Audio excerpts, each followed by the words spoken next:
El ritmo de los cambios ha sido muy acelerado en los últimos años, pero especialmente en el actual, con la pandemia que estamos viviendo, además de que la mayoría de las personas tienen que trabajar o estudiar desde casa, pero pues aún más complicado para quienes no cuentan con los recursos tanto económicos como tecnológicos para que se puedan desarrollar cada una de las actividades.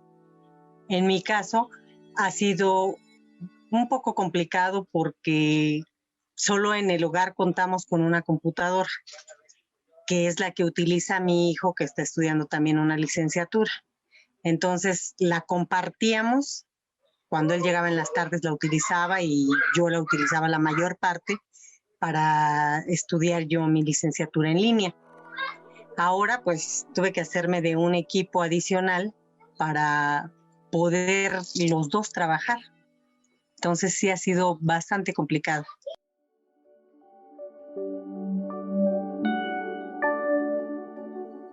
Hola, estamos en la tertulia de educación a distancia de la Universidad Nacional Autónoma de México.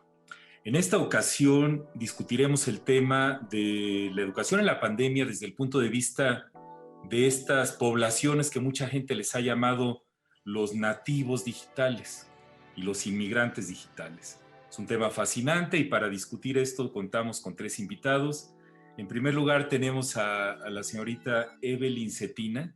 Ella es estudiante de Diseño y Comunicación Visual en la licenciatura a distancia de la Facultad de Estudios Superiores Cuautitlán de la Universidad Nacional Autónoma de México. Bienvenida, Evelyn. Muchas gracias, agradezco la oportunidad. Gracias. Contamos también con Alma Jurado. Alma es médica cirujana por la Facultad de Medicina de la UNAM.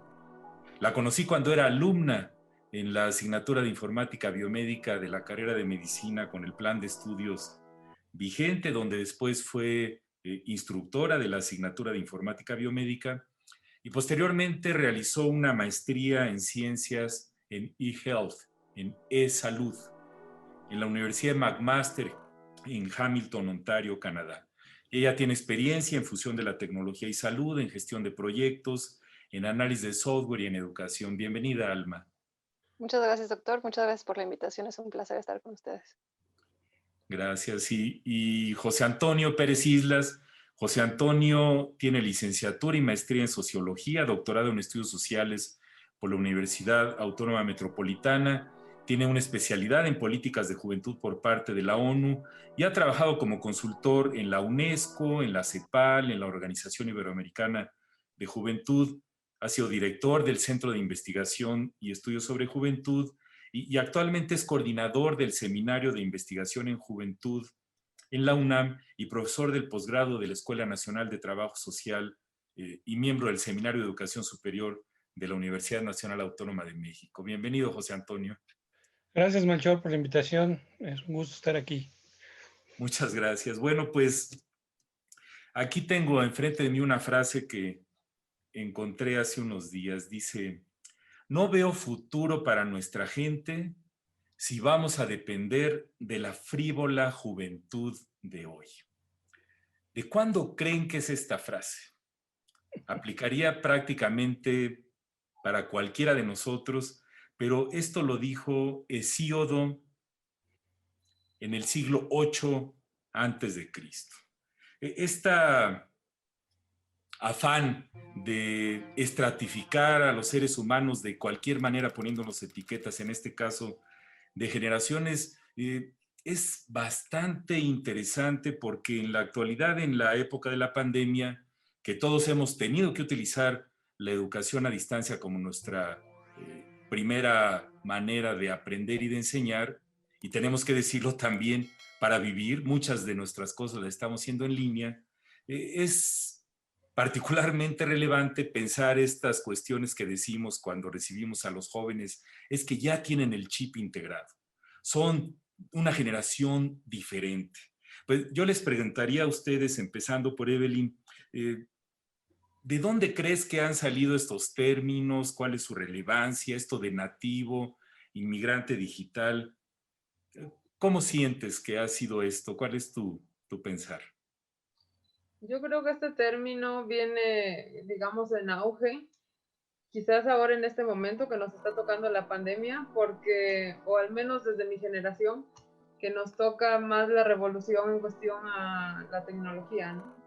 Pero no creo que sea algo nuevo, simplemente pues quizás no se le había puesto la atención, por así decirlo, o no se había estratificado ese grupo, pero si nos vamos, como usted menciona la frase, digo, o sea, la juventud siempre va a ir un paso adelante, ¿no?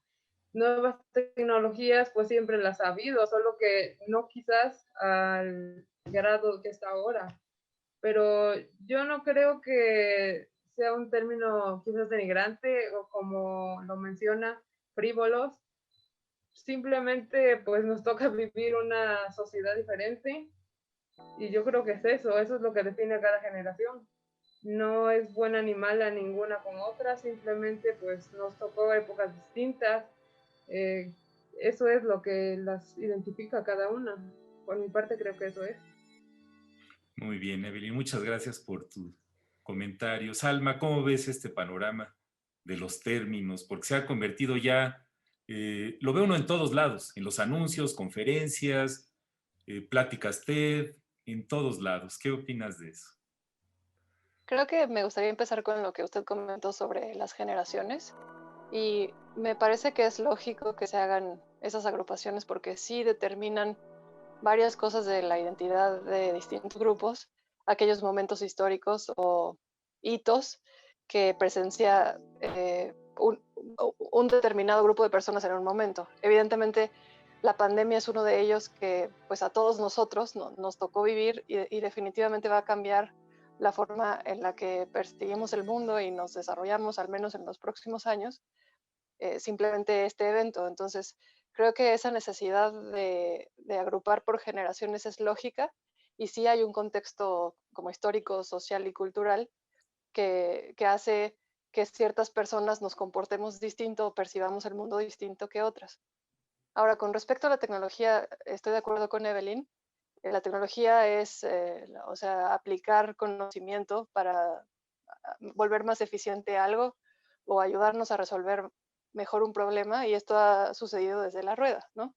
La diferencia es que ahora la capacidad que tenemos con la tecnología es muchísimas veces mayor que la que teníamos quizá con una rueda, con un, no sé, con el fuego o con poder cocinar los alimentos.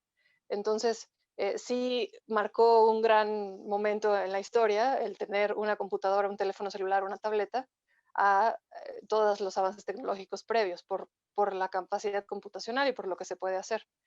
El ser nativo o inmigrante, yo creo que realmente no distingue entre las generaciones o entre las personas. Puedo hablar de mí misma, por ejemplo, cuando yo era pequeña ni siquiera existían los teléfonos celulares y entonces me tocó inmigrar a ellos, digamos, o aprender a usarlos, a diferencia de quizá mi padre, que en este momento tiene 60 años y él ha tenido que inmigrar toda su vida. Sin embargo, es una de las personas más capaces que conozco para usar la computadora o cualquier tipo de dispositivo móvil.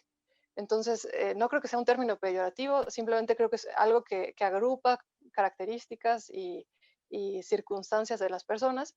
Y en caso de lo digital en sí, todos creo hemos sido tanto nativos hasta cierto punto como inmigrantes para otros dispositivos. Muy bien, Alma. Pues José Antonio, ¿cuál es tu opinión? ¿Qué opinas de esta primera pregunta? Pues mira, oyendo tu primera frase, yo supuse que era antigua, pero yo en general siempre uso un ejemplo de un texto de Ur de los Caldeos, ¿no? Mm, Muy parecido en ese sentido, ¿no? ajá. Que habla de que los jóvenes son lo peor, de que esta generación nos va a llevar al caos, etcétera, etcétera. Entonces, siempre ha habido esa perspectiva desde el mundo adulto en torno a los jóvenes de que son lo máximo, lo maravilloso, la promesa del futuro, etcétera, etcétera, pues son lo peor, son el grupo peligroso, de riesgo, indomable, etcétera, etcétera, ¿no? Y bueno, finalmente el ser humano siempre necesita de etiquetas para ir acomodando su mundo. Entonces, en ese sentido, muchos de estos estereotipos se van replicando de tiempo en tiempo. Y van cambiando también, ¿no? En función de muchas cosas. Nosotros hacíamos, por ejemplo, muy rápido, un estudio de la prensa previo al movimiento de 1968, y era este sentido, cuando hablaban de los jóvenes, de la esperanza del país, de la promesa, de el cambio transformador, etcétera, etcétera. Después del movimiento 68, la prensa cambia totalmente, ¿no? Y son los apátridas, los que no entendieron el cambio, etcétera, etcétera. Entonces, pues están mucho en función de este tipo de condiciones, pero sí yo diría que muchos de estos conceptos tienen mucho de estereotipo, ¿no? En general, los calificativos de los millennials, los centennials y toda la generación Z encubre un montón de situaciones precisamente en un grupo poblacional que es altamente heterogéneo, que son las y los jóvenes, ¿no? Y en ese sentido, es imposible abarcar bajo un solo concepto esta cantidad de experiencias, de formas de vida, etcétera, que tienen las nuevas generaciones. Gracias, José Antonio. Pues es que cada generación, cada cohorte de seres humanos que nace y que se va desarrollando, tiene una serie de experiencias compartidas que, de alguna manera, como decías ahorita, el 68, ¿no? En el caso de Estados Unidos, el 11 de septiembre, por ejemplo, ¿no? Por ejemplo. Eventos que marcan épocas, hitos, como ya comentó también Alma. Pues yo lo que diría es, esto tiene bastantes implicaciones educativas, sociales, laborales que abordaremos en los siguientes segmentos. A continuación escucharemos una cápsula de un ciberciudadano sobre estos temas.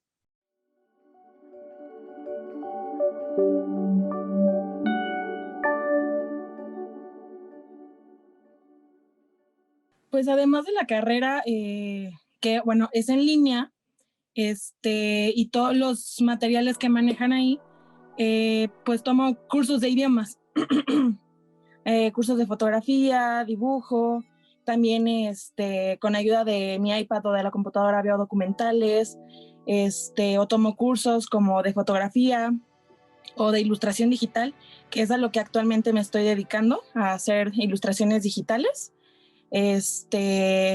Entre otras cosas, ver videos, diferentes cosas para ir enriqueciendo mis conocimientos en diferentes áreas de mi carrera. Bueno, pues ahorita apenas me integré otra vez a estudiar, entonces pues sí fue un poco difícil adaptarme a la tecnología porque ya todo mi nuevo ingreso fue por medio de la computadora, entonces escanear todos mis papeles pues fue un poco caótico porque la escuela te tenía que mandar muchos papeles y luego no sabía si los recibían o no los recibían, entonces pues la verdad es que para todo ya es que la utilicé y la sigo utilizando porque para mandar todas mis tareas la sigo utilizando para poder ingresar a las clases, para todo. Entonces sí, fue un poco caótico, pero pues creo que vamos mejorando tanto los profesores como nosotros.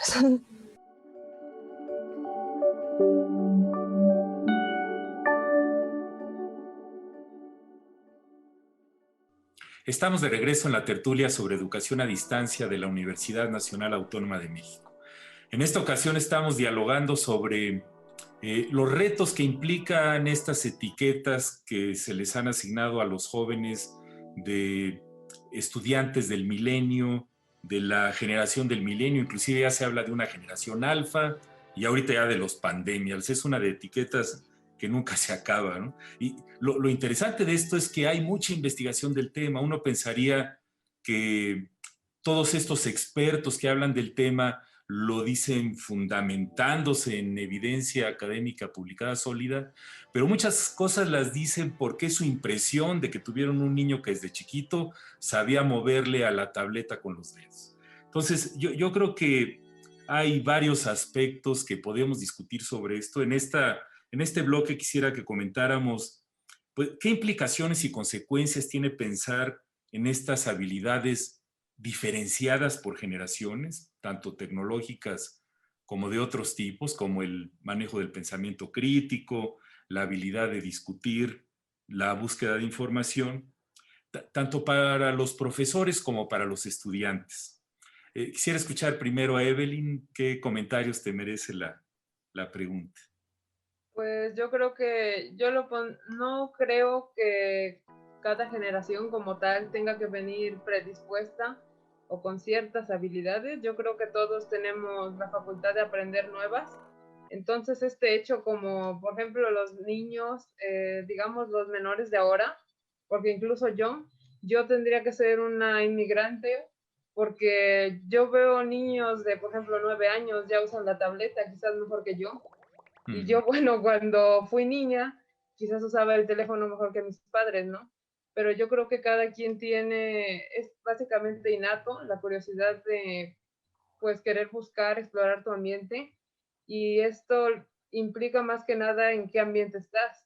Claro que si el niño lo primero que tiene a la mano es una tableta, pues la vas a saber desarrollar, ¿no? Si yo tenía un teléfono, quizás con menos tecnología, pero pues igual lo aprendí a usar. Mi papá, mi mamá, quizás las primeras computadoras, etcétera. Pero yo creo que cada generación tiene la posibilidad de aprender las nuevas tecnologías y no creo que tenga que, digamos, separarse o pensar como que cada quien tiene habilidades distintas. Más bien es simplemente tener la curiosidad de explorar y pues estar abierto a ello, ¿no? Muy bien, Evelyn. ¿Y sentiste alguna diferencia con tus profesores en el uso de la tecnología? ¿Tú que estabas haciendo la carrera a distancia cuando ingresaste? Es básicamente ser autodidacta, porque es muy diferente, claro, que a ir a la presencial, ¿no? Yo toda mi vida estuve en presencial, pero esta vez que entré, nos dan un curso al inicio para aprender a usar nuestra plataforma y todo eso. Yo creo que ahí cualquier persona, así tenga 60 años, así tenga, por ejemplo, en mi caso 18, la podemos entender, es para eso, para pues familiarizarnos, pero en cuanto a los profesores, ellos están ahí, digámoslo, pero se supone que los que tenemos que poner de nuestra parte, pues somos nosotros. Los que exploramos la plataforma somos nosotros. Entonces solo son como un apoyo, pero es muy distinto a un profesor, digamos, que lo tengas en presencial y ahí siempre a tu lado, ¿no? Gracias, Evelyn. Pues, José Antonio, ¿qué implicaciones se te ocurren para profesores y estudiantes? Pues mira, yo recuerdo mucho una experiencia cuando estaba yo estudiando la licenciatura. Un día llegó el profesor y dijo, vamos a actualizarnos en tecnología. Entonces, por primera vez vamos a usar el PowerPoint. Imagínense cuando empezaba el PowerPoint, que además era en DOS, ¿no? Entonces, era una cosa... Tendrás que explicar qué es DOS a Sí, Evelyn. ¿verdad? Era antes, era un sistema con el cual antes usaban las computadoras, antes de que existiera el Windows. Entonces, nos proyectó y entonces lo que hizo fue copiar el libro que nos iba a explicar ahí y empezó a leer en PowerPoint, ¿no? Entonces, nosotros decíamos, ¿y para qué nos lee eso que estamos viendo ahí?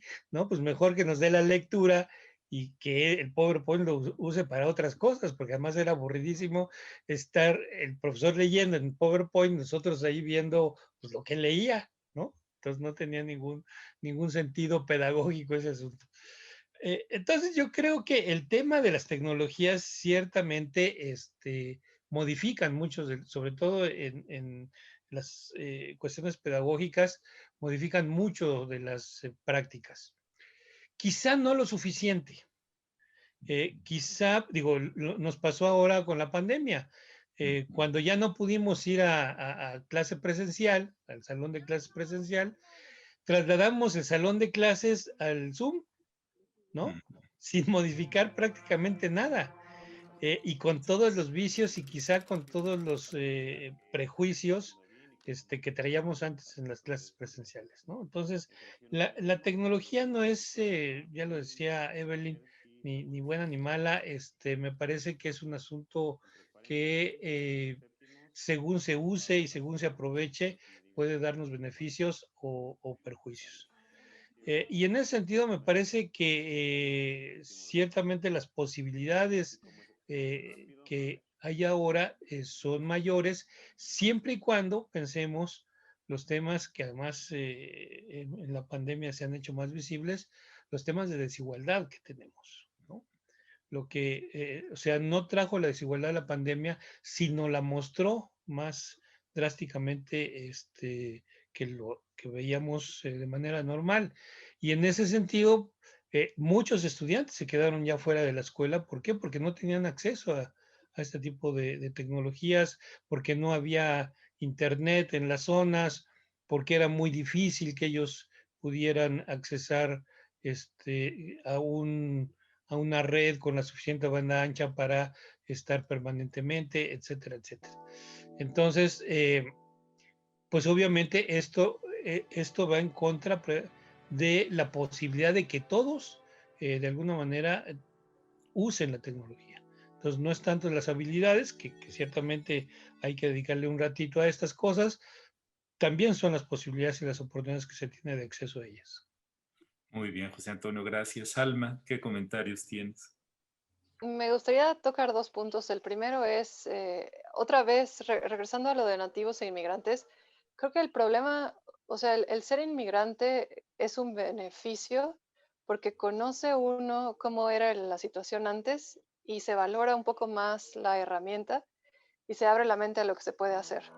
Entonces, si antes para buscar un tema, por ejemplo, era primero buscarlo en libros, después en la enciclopedia en carta y ahora se puede buscar en cualquier lugar simplemente metiéndose a un motor de búsqueda.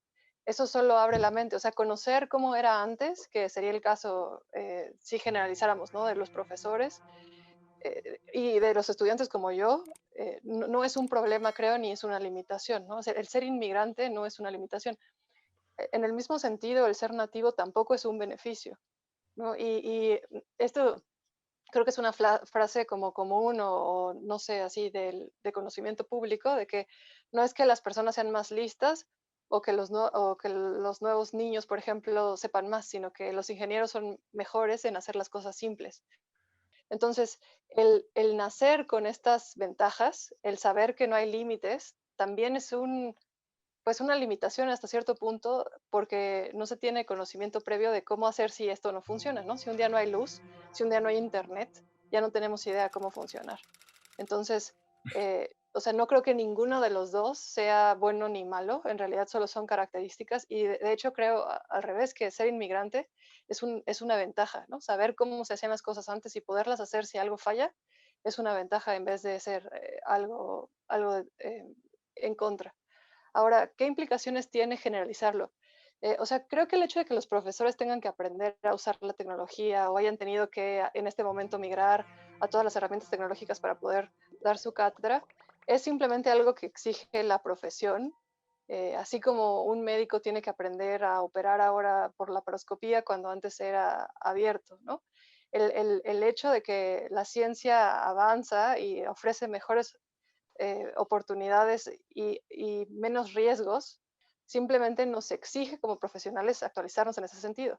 Entonces, no creo que pensar en que a todos los profesores tuvieron que emigrar porque no tuvieron de otra, más bien era parte de su profesión, ¿no?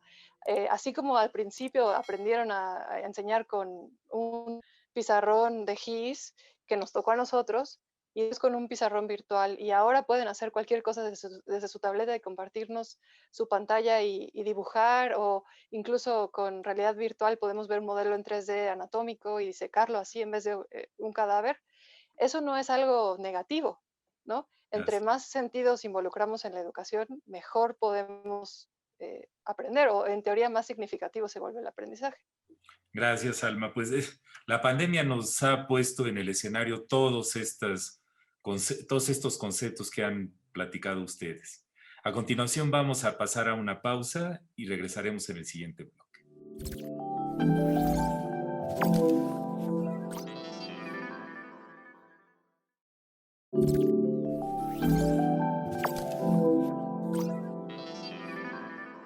Aquí estamos en la tertulia sobre educación a distancia de la Universidad Nacional Autónoma de México. El tema son los nativos y los inmigrantes digitales, si realmente existen y cuáles son sus implicaciones. Imagínense que un ser humano nace en 1984. Le toca ser parte de esto que se llama los millennials.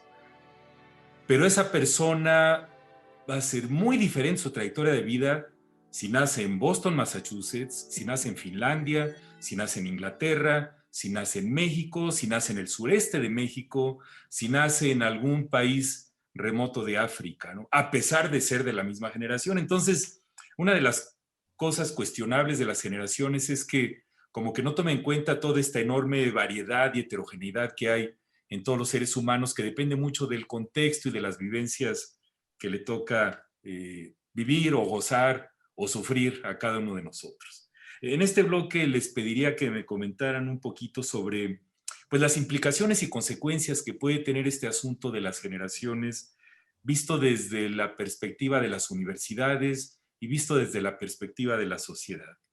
Aquí le pediría a José Antonio su intervención. José Antonio. Pues sí, mira, yo creo que algo ya decía yo en el bloque anterior, este asunto de cómo pensar la escuela, ¿no? En el nuevo contexto.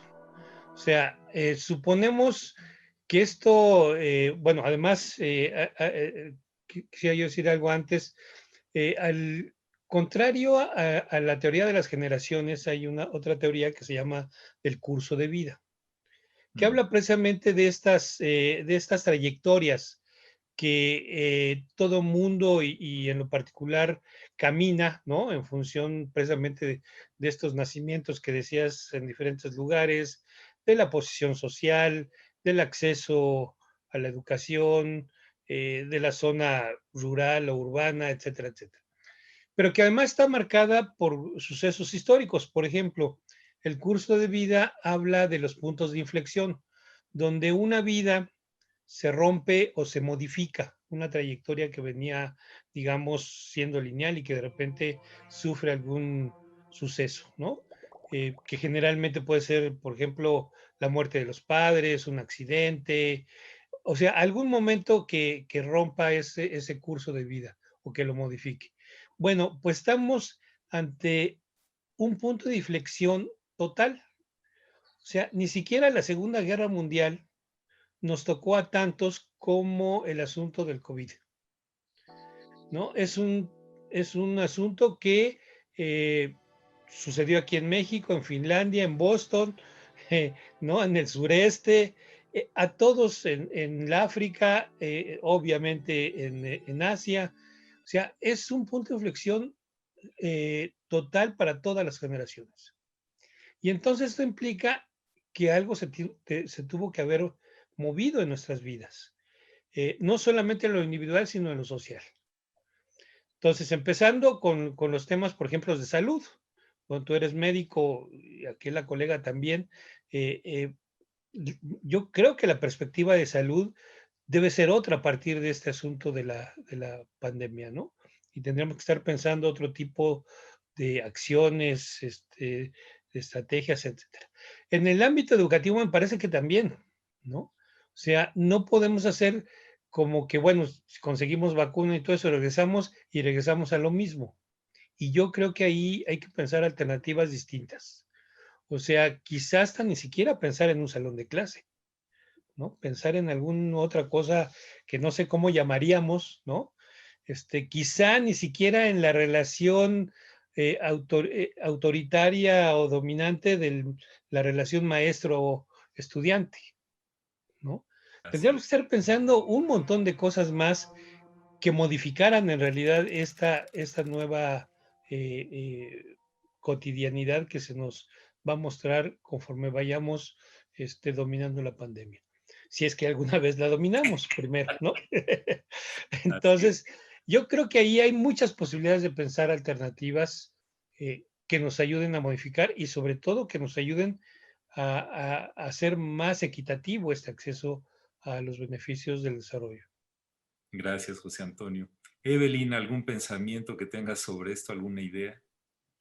Pues mire, como estudiante a distancia, digamos que previo a la pandemia, yo realmente, por lo que, bueno, nos dan un curso antes de ingresar a la carrera y todo, yo ya me había como que familiarizado de cierta forma y aparte considero que no me cuesta tanto el uso de tecnología, pero creo que el detonante de pensar esta intervención de la tecnología a la educación fue pues sin duda la pandemia, ¿no? Ahora algo que pues es una realidad, creo que no podemos hacer caso omiso, es pues por así decirlo, sí, la pobreza en nuestro país, creo que es algo pues, que se tiene que destacar. Desgraciadamente no todos tienen el acceso ni siquiera a un teléfono, ¿no? Y bueno, yo desde mi perspectiva, cuando entré a la carrera, pues yo sabía que tenía que invertir en computadora, en teléfonos, sé que tengo que dominarlo, pero creo que ahora las escuelas en general, la educación, sí tiene un gran reto para poder adaptarse y de nivel pues homogéneo, porque los estudiantes presenciales vienen de cualquier parte, hay pues chicos de zonas muy marginadas. Yo lo vería como un reto, no creo que sea imposible, tampoco creo que tengamos como que mandar todo a virtual, pero realmente me abstengo, no puedo todavía como que imaginar que ya la escuela sea completamente virtual.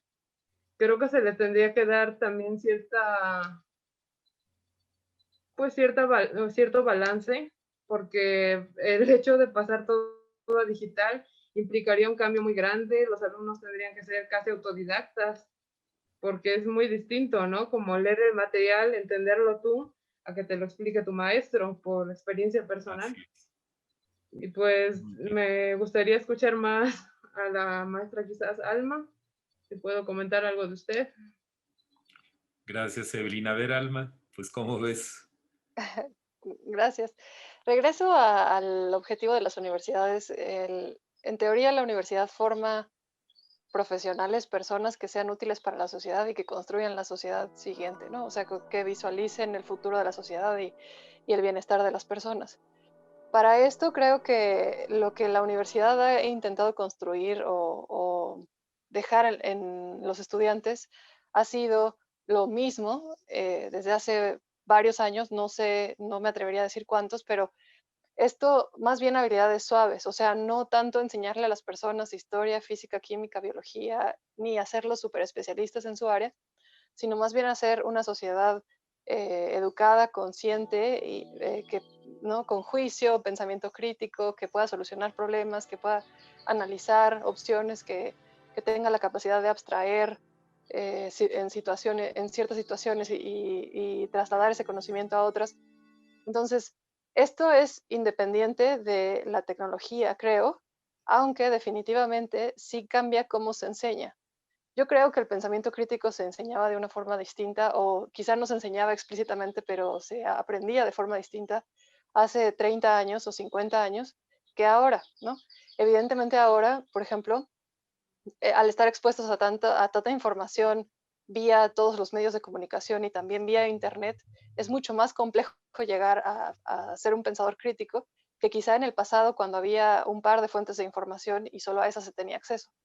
Entonces, eh, o sea, la sociedad se ha tenido que moldear o la universidad se ha tenido que moldear a lo que la realidad exige y evidentemente la tecnología tiene que ver con esa realidad. Ahora, creo que lo de la pandemia es muy importante, o sea, tenemos quizá 2000 años como seres humanos, al menos, de ser seres humanos en unión, ¿no? De convivir con otros y de disfrutar la compañía, siempre habíamos vivido así. Entonces, 2000 años contra uno que llevamos de pandemia, es difícil que vayan a generar un cambio suficiente como para que, como dicen, nunca regrese a la escuela. Más bien creo que es un momento de reflexión y es un momento en el que también, como dijo José Antonio, de inflexión, se tiene que replantear qué es necesario y qué no, pero para formar aquellas cosas que necesita la sociedad, sin perder de vista eso. No tanto para corresponder a características percibidas de una generación o de otra, sino para ser gente proactiva, útil. Eso es lo que quiere la universidad y eso es lo que quiere la sociedad. Muy bien. Muy bien, Alma. Pues como ya comentaron ustedes, esta disrupción total de nuestras vidas nos sacó de nuestra zona de comodidad. Ven que llevamos décadas hablando de que es necesario cambiar la educación, los objetivos de nuestras vidas, el uso de la tecnología.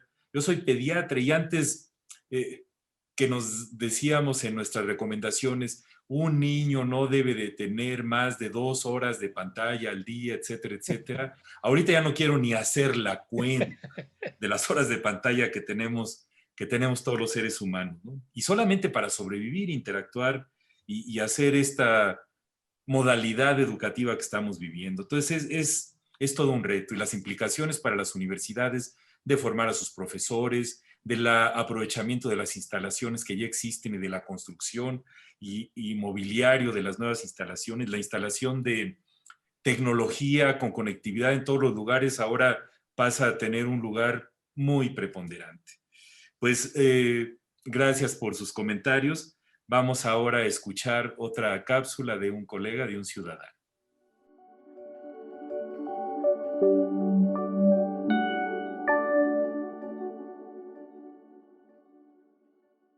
Pues sabemos que en la Ciudad de México, en la zona metropolitana, hay zonas marginales, ¿no? Bueno, en todo México más bien, ¿no? Las zonas marginales, la pobreza conlleva ignorancia, no es tan fácil que una persona, no sé, de una zona pobre, de una zona marginal, tenga su computadora, su señal de internet, ¿no? Y eso si le agregamos a las diferentes generaciones, o sea, mis abuelos, olvídate de que puedan utilizar un celular o una computadora. Pues mis papás como que medio le entran, ¿no? Por necesidad, por la onda de estar comunicados, por el WhatsApp, que ahora es como vital para todos. Y bueno, sigue la generación mía, de mis hermanos, y yo ya no me cuezo el primer hervor, entonces ya empieza esta onda de la foto en boomerang. A mí se me hace así como o sea, estar alimentando las redes y en contacto con las redes como lo hacen los chavos de ahora, a mí se me hace sumamente difícil, ¿no? Los chavos de 20, 25 años como pececitos en el agua, ¿no? Les dices, grábame un video y saben qué app bajar y cómo manejarla, cómo conectar su equipo. Entonces sí hay una diferencia generacional de cómo abordan los temas tecnológicos, ¿no? Desde mi perspectiva, desde Freddy, el estar enfrente de una computadora se me hace poco sensible, ¿no? Prefiero escribir mi canción como compositor en una hoja de papel. Se me hace mucho más real acá a estar tecleando en el teléfono o que se te traba la computadora. Ese tipo de cosas a mí como que no entran, pero los chavos que están adaptados y vivieron con con esas modas, pues están en su ámbito. Ahora, la onda que tenemos que hacer nosotros los maestros, pues es adaptarnos, porque el que no se adapta para sobrevivir, pues muere, ¿no? Entonces, eso es una especie de adaptación, ¿no? Son nuevas oportunidades. Creo que la pandemia nos llevó a reflexionar muchas cosas. En mi caso, pues sí, entrar a la computadora y agarrar un programa de Sibelius para escritura, pues sí me ha dejado ventajas, ¿no? El estar encerrado también me permite estar en contacto más con mi artista. Entonces es diferente llegar estresado de la calle, del centro, y sentarte a componer una canción a estar en tu casa, prepararte un cafecito, tener toda la calma para ver cómo vas a abordar la composición. Entonces esas son pequeñas ventajas y desventajas que tiene esta onda de la pandemia, ¿no? Pero de que nos va a cambiar, eso es seguro.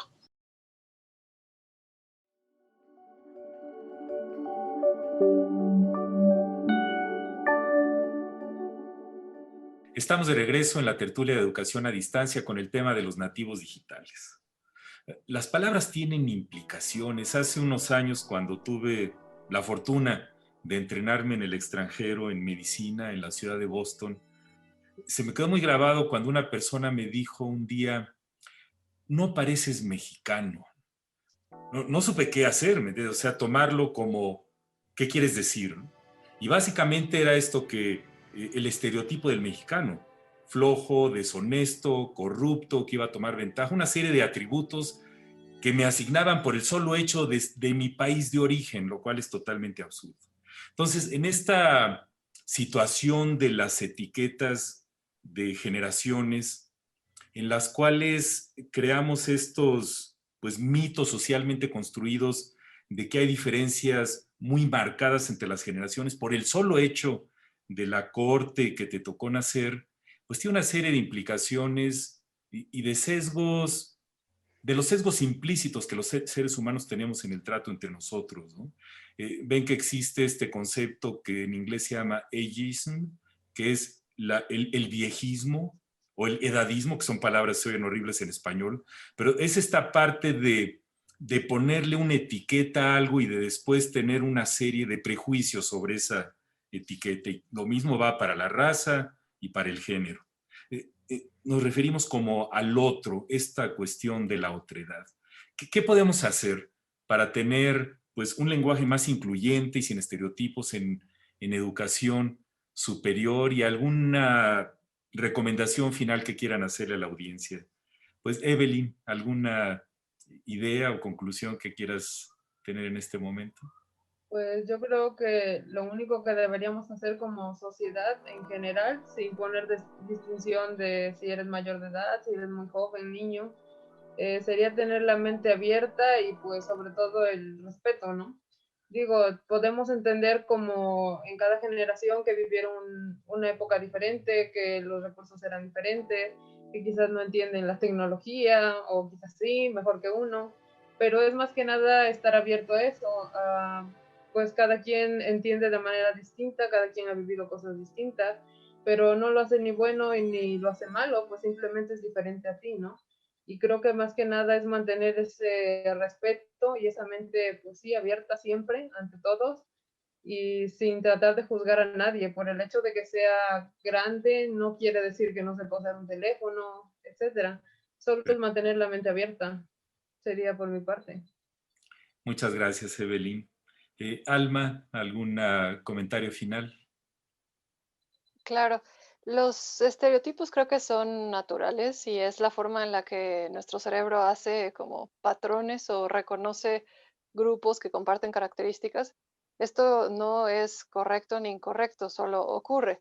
El hecho de estar sesgados o predispuestos porque una persona corresponda a cierta generación, porque una persona sea de cierta raza, religión, estrato social, etcétera, es algo que nos cuesta trabajo combatir, pero creo que es de las cosas más importantes que aprender a hacer en estos tiempos.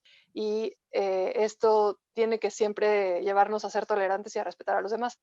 Entonces, con respecto a la tecnología, ahora el hecho de todos tener que vernos a través de una cámara hace que ciertas desigualdades sean más aparentes. Y evidentemente también hace que algunas personas que no estábamos acostumbradas a hacerlo, nos sintamos mal o no sea lo mejor para nosotros o prefiramos el pasado. Y reconocer que cada quien tiene preferencias. Evidentemente hay veces que no se puede hacer lo que uno preferiría o lo que a uno más le gusta o lo que funciona más. Sin embargo, hay que entender siempre el contexto en el que el otro vive.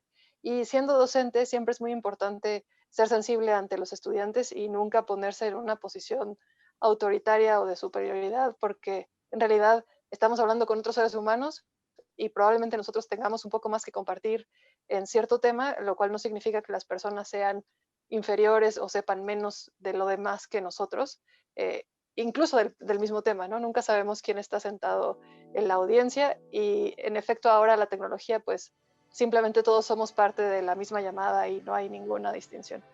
Entonces, creo que mi conclusión sería no estigmatizar ni estereotipar, a pesar de que sea algo natural, quizá combatir un poco eso y saber que simplemente somos seres humanos, todos tenemos ciertas cosas que se nos dan mejor, algunas otras que nos cuestan trabajo, entre ellas la tecnología, Y esto no es una ventaja o desventaja per se, todos nos tenemos que adaptar para ser la mejor versión de nosotros y así aprender a vivir en este mundo tecnológico que ahora pues es más evidente lo que importa saber usarla.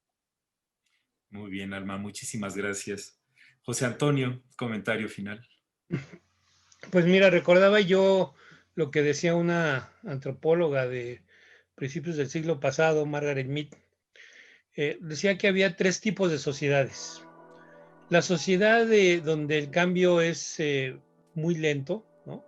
Y donde los jóvenes, las nuevas generaciones, aprenden de las viejas generaciones, ¿no? Son sociedades tradicionales, son sociedades más rígidas, y entonces el conocimiento lo tienen, digamos, los viejos, y los jóvenes tienen que aprender de eso. Hay un segundo tipo de sociedades donde el cambio es un poco más acelerado. Y entonces hay posibilidades que tanto los jóvenes aprendan de los viejos como los viejos de los jóvenes, ¿no? Y entonces se avanza, digamos, un poco más rápidamente. Pero Margaret Mead dice que hay un tercer tipo de sociedades donde el cambio es tan rápido que nadie tiene posibilidades de aprender del otro, sino que todo mundo tiene que resolverse, ahora sí que rascarse con sus uñas para poder aprender las cosas nuevas. Y yo creo que estamos en eso, ¿no? El cambio ha sido tan drástico, ha sido tan rápido que obviamente pues tenemos que irnos acomodando, adaptando, aprendiendo, desechando cosas también conforme se nos van presentando las situaciones. Y en esto quizás sí nos lleven cierta ventaja las generaciones jóvenes, porque tienen una mayor adaptabilidad, cosa que nosotros los no tan jóvenes nos cuesta más trabajo modificar.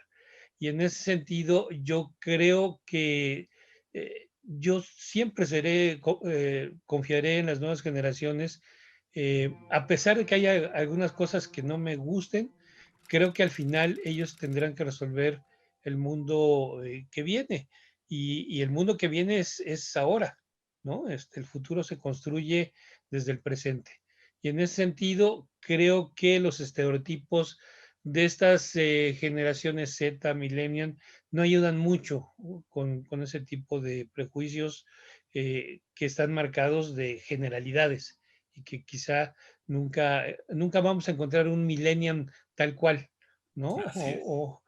Porque tendría que cumplir un montón de condiciones para decir que es un millennial. Entonces, en ese sentido, yo creo que igual que los nativos o los inmigrantes digitales, yo diría que finalmente todos somos digitales porque tenemos dedos, y en ese sentido, tenemos la posibilidad de cambiar nuestras realidades y ayudar a cambiar la de los otros, como tú dices, sobre todo, porque un solitario no es solidario, y creo que tenemos que aprovechar parte de esta comunidad que tenemos que ir construyendo entre todos. Muchas gracias, José Antonio. Caray, es que la brecha digital que ya existía, que ahora se está agrandando por la misma naturaleza del problema, nos mete en un contexto en el cual tenemos que colaborar, ¿no? Este asunto de desarrollar lo que algunos llaman la literacidad digital, es decir, no basta con el tener acceso al Internet de banda ancha y a dispositivos poderosos y sofisticados, sino también el poderlos utilizar para enfrentar la realidad, resolver problemas, crecer juntos y enfrentar la situación que estamos teniendo de una manera más unida, ¿no? Yo creo que parte del mensaje es que ojalá podamos dejar de usar términos que estereotipan y que generan separaciones artificiales dentro de la población, y tratar de sustentar más nuestro lenguaje en lo que está publicado en la academia, para tratar de crecer y que las universidades aporten parte del lenguaje para poder ir madurando como sociedad, ¿no? Yo creo que una palabra clave que dijeron varios de ustedes, Evelyn, sobre todo, es la parte del respeto, ¿no? Algunos autores hablan de que debemos de desarrollar esta humildad cultural, esta competencia de interculturalidad que también no es nada sencillo de lograr. Pues los invito a que enfrentemos el reto juntos, a que ahora sí que participemos con los jóvenes, porque los jóvenes van a vivir más que nosotros. También es un hecho de la vida que tenemos que reconocer y construir el futuro, como dijiste, a partir del presente. Pues muchísimas gracias por todos sus comentarios y así terminamos esta tertulia. Gracias por su atención.